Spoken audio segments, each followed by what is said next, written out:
Selamat siang pemirsa, saya Daniel Agustran kembali hadir menemani Anda dalam Sumut hari ini siang. Siang ini kami telah merangkum sejumlah informasi terkini di antaranya. Kadis Pendidikan Tebing Tinggi tersangka korupsi pengadaan buku fiktif senilai 2,4 miliar rupiah. Sepasang remaja tenggelam di Sungai Silo Beting Kartini, Kisaran Asahan. KPUD Simalungun gelar deklarasi bersama Pak Paslon. Selain cuplikan berita tadi, kami juga akan menghadirkan beragam informasi lainnya. Pemirsa, kita jelang Sumut hari ini siang selengkapnya.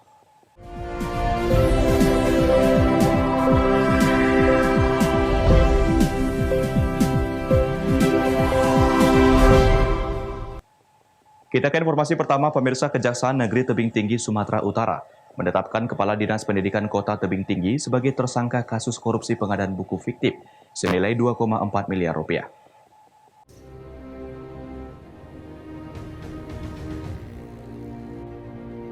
Penetapan status tersangka Kepala Dinas Pendidikan Kota Tebing Tinggi berinisial PS disampaikan Kepala Seksi Intelijen Kejaksaan Negeri Tebing Tinggi Ranu Wijaya. Selain PS, Kejaksaan Negeri Tebing Tinggi juga menetapkan dua tersangka lainnya, yaitu Kepala Bidang Pendidikan Dasar Dinas Pendidikan Kota Tebing Tinggi, sekaligus Manajer Bantuan Operasional Sekolah berinisial EE, dan Pejabat Pelaksana Teknis Kegiatan berinisial MP. Kepala Tinggi Seksi Intelijen Kejaksaan Negeri Kota Tebing Tinggi mengatakan, ketiganya ditetapkan sebagai tersangka terkait buku panduan pendidikan mulai dari tingkat sekolah dasar dan sekolah menengah pertama dengan nilai 2,4 miliar rupiah. Dana tersebut telah diserap 100%, namun bukunya tidak ada atau fiktif. Hari ini kita menetapkan 3 tersangka, satu atas nama PS, 2 EE, inisial EE, ketiga inisial MP. Ketiga tersangka ini kita tetapkan terkait dengan pengadaan buku pendidikan, panduan pendidikan untuk tingkat SD dan SLTP. Dana untuk pengadaan buku ini sebesar 2,4 miliar berasal dari dana alokasi umum Kota Tebing Tinggi. Dalam kasus ini dari hasil penyelidikan tim penyidik didapat bahwa dana ini sudah terserap 100%, namun bukunya tidak ada, artinya fiktif. Nah, pada saat proses pencairan kemarin itu yang 100%, bukunya tidak ada, itu di bulan April. Ternyata memang ini masuk tindak pidana korupsi sehingga kita tetapkan hari ini sebagai tersangka. Kerugian negara? Kerugian negara untuk saat ini kita menunggu hasil dari BPKP, namun pendapat dari tim penyidik ini adalah total loss 2,4.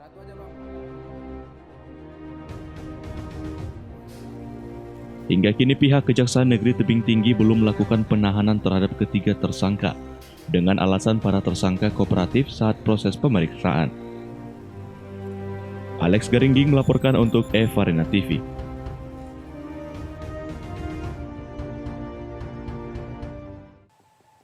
Sementara itu pemirsa, diduga banyak truk yang melintas melebihi tonase. Salah satu jembatan menghubungkan dua kecamatan di Belawan rusak parah. Selain tidak ada perbaikan, besi pembatas jembatan yang banyak hilang, sehingga membahayakan masyarakat.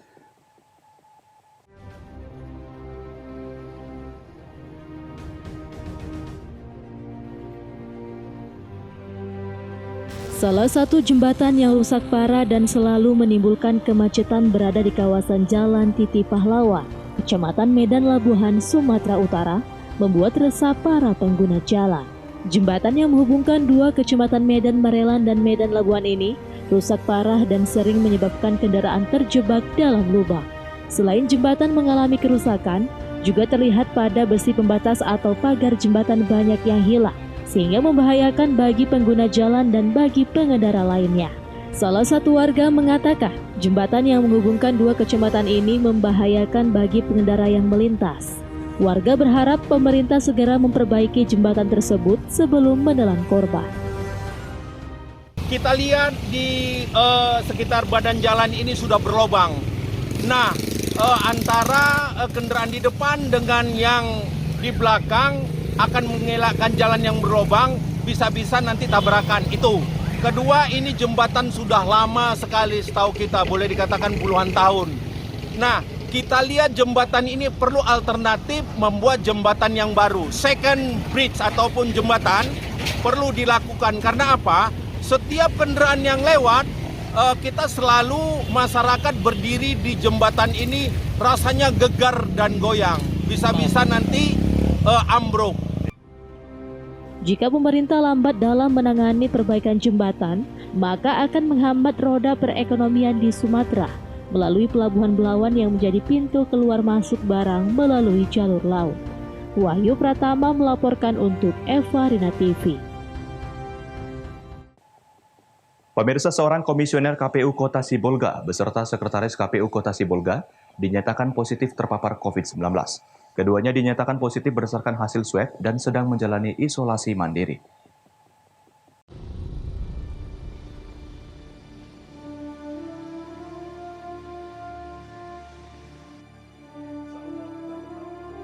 Komisioner KPU Kota Sibolga dan Sekretaris KPU Kota Sibolga yang dinyatakan positif terpapar COVID-19 tersebut yakni berinisial AH dan IT. Kini keduanya sedang menjalani isolasi mandiri. Kepala Dinas Kesehatan Kota Sibolga yang juga sebagai Sekretaris Penanganan Kasus COVID-19 Kota Sibolga mengatakan, keduanya dinyatakan positif COVID-19 setelah seluruh komisioner dan pegawai di lingkungan KPU Kota Sibolga menjalani tes swab secara serentak beberapa hari lalu yang diadakan Dinas Kesehatan Kota Sibolga dan Gugus Tugas Penanganan COVID-19. Ya, dapat kami sampaikan bahwa sesuai dengan pengambilan swab di KPU, baik ketua dan anggotanya, ada sekitar 7 orang yang datang sampai sebelumnya.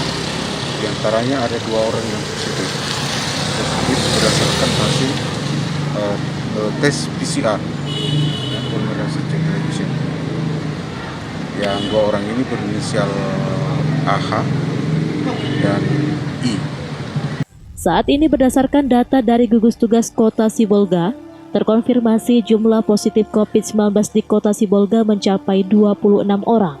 2 orang dinyatakan meninggal dunia, sementara yang terkonfirmasi COVID-19 mencapai 22 orang. Baharudin Simanulang melaporkan untuk Eva Rina TV.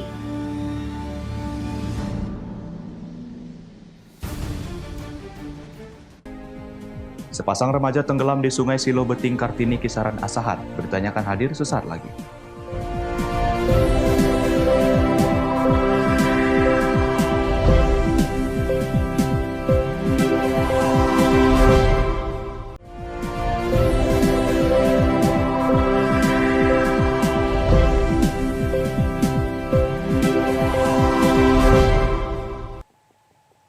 Terima kasih masih bersama kami. Pemirsa, sepasang remaja tenggelam terseret arus Sungai Silo Beting Kartini di Kisaran Asahan, Sumatera Utara.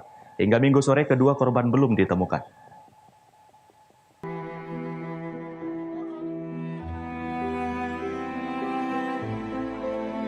Muhammad Arif dan Fauzia tenggelam di aliran Sungai Silo Beting Kartini Kisaran Asahan, Sumatera Utara. Kejadian berawal saat kedua korban bersama 4 temannya bermain di sungai. Keduanya bermain terlalu ke tengah, sedangkan rekannya di pinggir sungai. Tanpa disadari, keduanya tenggelam dan sempat meminta pertolongan, namun gagal diselamatkan oleh teman mereka. Peristiwa terjadi saat mereka berencana akan menikmati liburan akhir pekan. Petugas gabungan Basarnas Tanjung Balai dan BPBD Asahan melakukan pencarian setelah mendapatkan informasi dari warga. Berapa orang? 6 orang. Yang hanyut itu gimana ceritanya perusahaan? Yang hanyut itu gimana ceritanya perusahaan? Kami kan main-main pasir tadi. Rupa aku ada sini, orang itu ada ke belakang. Rupanya si Arif ini ngapai pasir di belakangnya. Ngapai pasir.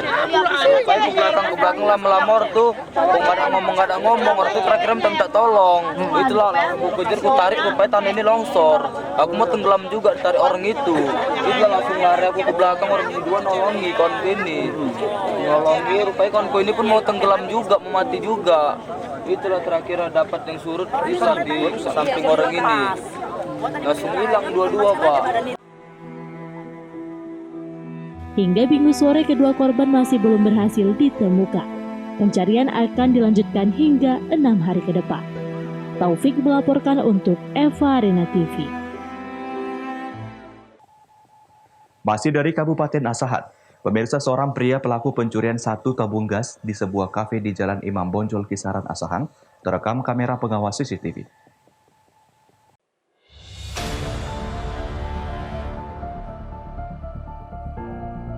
Inilah aksi seorang pria yang mengendap-endap masuk ke ruang dapur sebuah kafe di Jalan Imam Bonjol, Kisaran, Asahan, Sumatera Utara. Terlihat pria yang identitasnya belum diketahui ini memantau situasi kafe untuk memastikan kondisi aman. Selanjutnya pria masuk dengan santai dan leluasa ke dalam ruang masak dan mengambil tabung gas. Usai mengambil tabung gas, pria tersebut langsung membawanya keluar dengan memanjat pagar. Atas kejadian tersebut, korban akan melaporkan ke pihak kepolisian karena sudah meresahkan masyarakat khususnya pedagang di kota Kisaran. Dia masuk dari sana bang, terus langsung masuk ke dapur ngambil gas tabung yang 3 inci kan. Habis itu dia keluar dari sini. Ada berapa gas yang hilang yang dibawa? Cuman 1 bang. Sama pelaku kenal nggak dari wajah atau apa gitu? Kurang kenal sih bang. Cuman lagi kita selidikin juga sih kan. Taufik melaporkan untuk Eva Arena TV. Kita ke informasi lainnya, pemirsa, sesosok mayat tanpa identitas ditemukan di pinggiran jurang di Kabupaten Karo, Sumatera Utara. Pihak kepolisian langsung turun ke lokasi untuk mengevakuasi jenazah korban ke rumah sakit untuk dilakukan otopsi.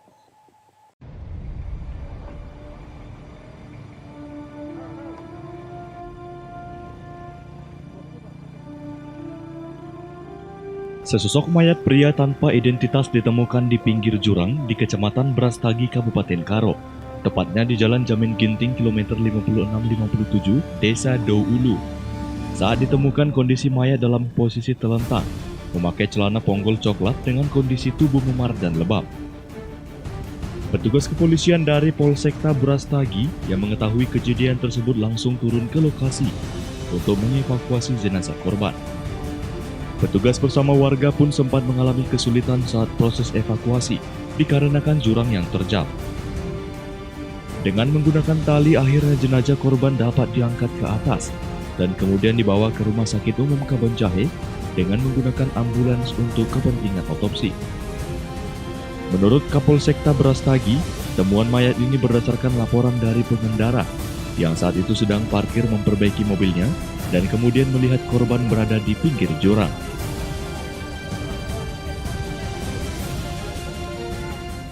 Pada jam 12 tadi menerima laporan dari masyarakat bahwa di kilometer 5657 Desa Douulu, Jalan Jamin Ginting, Kecamatan Brastagi, ada ditemukan mayat. Kemudian untuk ciri-ciri mayat sendiri kita dapati seperti apa nih? Ada pun ciri-ciri mayat tersebut adalah kulitnya salmatan, jenis kelamin laki-laki. Nah, baru ini yang bisa kita sampaikan dulu karena masih dalam penyelidikan kepolisian. Ya. Kemudian nanti jenazah akan dibawa kemana? Untuk sementara kita bawa dulu ke Rumah Sakit Umum Kabanjahe. Baru nanti kita lakukan tindakan kepolisian. Kejadian ini pun sempat memacetkan arus lalu lintas, serta banyak pengendara yang memperlambat kendaraannya untuk melihat. Petugas kepolisian pun mengatur lalu lintas untuk mengurangi kemacetan. Chandra Bukit melaporkan untuk Eva Arena TV.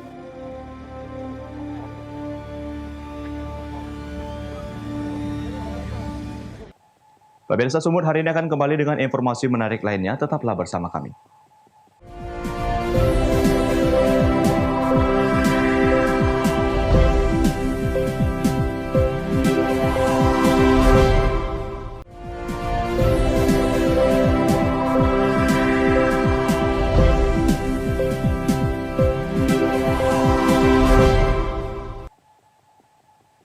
Terima kasih masih bersama kami. Pemirsa, 4 Bapaslon Bupati dan Wakil Bupati Simalungun, tim pemenangan, jajaran Komisioner KPUD Simalungun, Ketua Bawaslu, dan Forkopimda Simalungun sepakat tidak melakukan tindakan-tindakan yang melanggar protokol kesehatan. Hal ini dilakukan untuk menekan angka COVID-19 pada pelaksanaan Pilkada 2020.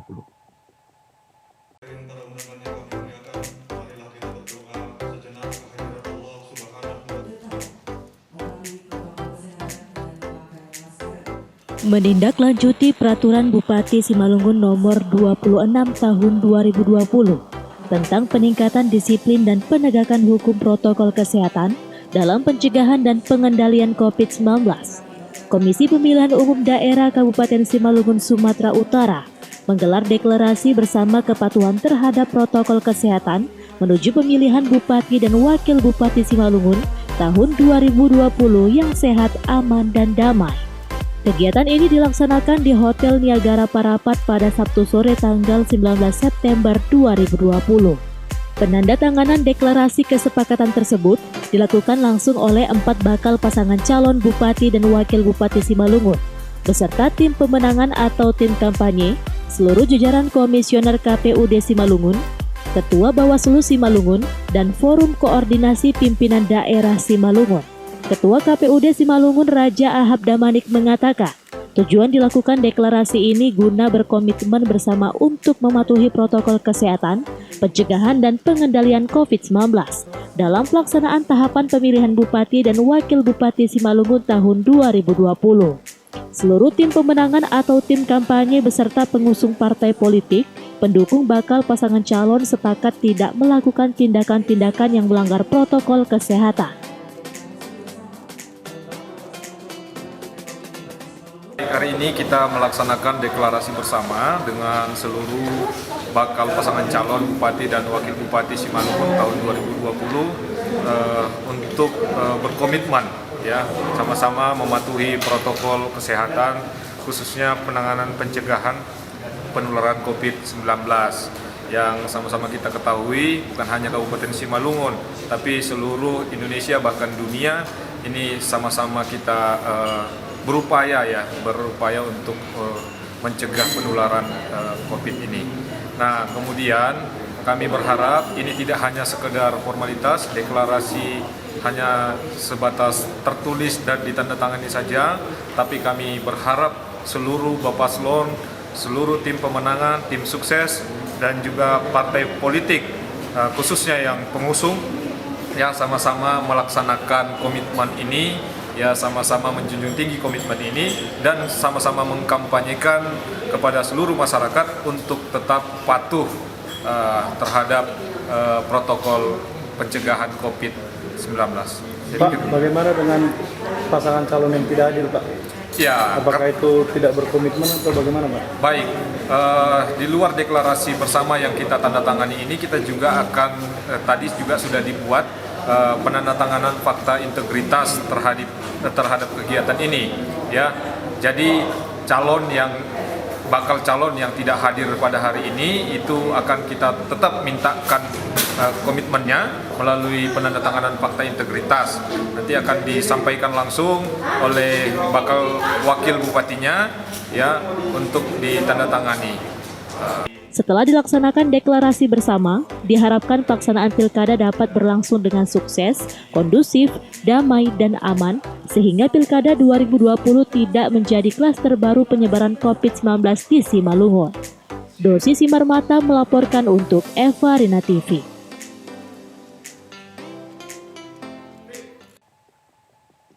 Pemirsa, Gubernur Jawa Barat Ridwan Kamil mendatangi objek wisata Curug Cipete di Kabupaten Majalengka. Ia memberikan lampu hijau bagi objek wisata untuk mulai aktif kembali agar produktif menggerakkan ekonomi.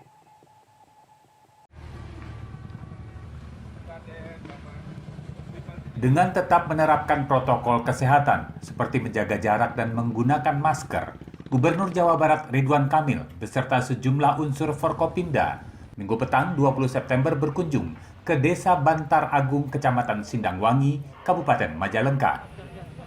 Di lokasi ini, Gubernur dan rombongan menikmati suasana dan keindahan alam Curug Cipete, yang merupakan salah satu objek wisata andalan di Majalengka.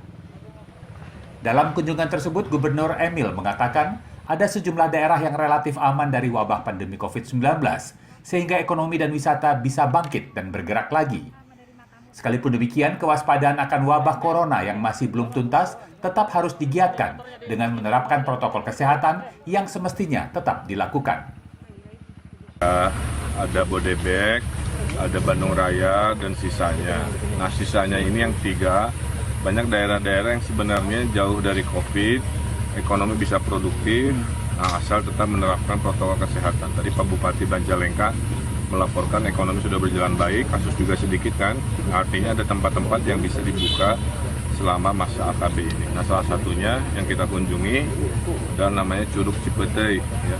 Kolam renangnya alami, sangat recommended untuk dikunjungi. Yang penting datang dengan protokol kesehatan, menikmati dengan protokol kesehatan, insya Allah kita tetap produktif walaupun pandemi. Sudah 2 kali dan tempatnya udah jauh berubah.